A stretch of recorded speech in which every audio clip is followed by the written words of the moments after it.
Masse, volume et masse volumique, mesure et calcul. On va tout d'abord s'intéresser aux mesures de masse. La masse, petit m, est une grandeur physique qui se mesure avec une balance. L'unité de masse est le kilogramme, mais on utilise souvent le gramme. Contrairement aux objets solides compacts, la masse d'un liquide ou de solide divisé, c'est-à-dire en poudre, s'accompagne toujours d'un récipient. Sur la balance, on utilise le bouton tare pour une remise à zéro de l'affichage. Mesure ou calcul de volume. Le volume d'un objet est une grandeur physique correspondant à l'espace que l'objet occupe. L'unité du volume est le mètre cube, mais l'unité usuelle pour les liquides est souvent le litre. Un litre correspond à 1 décimètre cube. Le volume d'un liquide se mesure avec un récipient, jaugé ou gradué, comme une éprouvette graduée ou une fiole jaugée. Attention toutefois au placement de l'œil pour la mesure.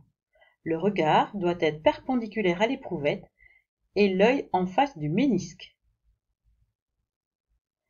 Si le solide a une forme géométrique simple, on peut alors mesurer ses dimensions à l'aide d'une règle et calculer le volume à l'aide de formules mathématiques connues, comme pour un parallélépipède rectangle par exemple, un cube ou un cylindre.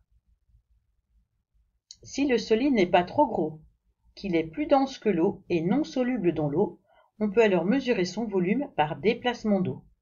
Le volume V est alors le volume V2 moins le volume V1 avec l'eau. Calcul de la masse volumique. La masse volumique est une grandeur physique qui se définit par la masse par unité de volume. Elle est notée ρ. Dans le système international, son unité de mesure est le kilogramme par mètre cube, mais on utilise aussi le gramme par centimètre cube. La masse volumique ρ se calcule avec la formule mathématique ρ est égal à m divisé par v. La masse et le volume sont liés par cette relation de proportionnalité m égale ρ fois v. On peut alors déterminer la masse, le volume ou la masse volumique si on connaît deux de ces grandeurs. La masse volumique est caractéristique des espèces chimiques. Chaque substance possède donc une masse volumique constante qui peut servir à l'identifier. La masse volumique de l'eau est de 1 kg par décimètre cube ou 1 kg par litre. Les objets dont la masse volumique est inférieure à cette valeur flottent donc sur l'eau. C'est le cas de l'huile qui est donc moins dense que l'eau. La masse volumique varie selon la température. Comme l'augmentation de la température cause une baisse de la masse volumique, l'eau chaude est donc moins dense que l'eau froide et par conséquent flotte au-dessus de l'eau froide plus dense.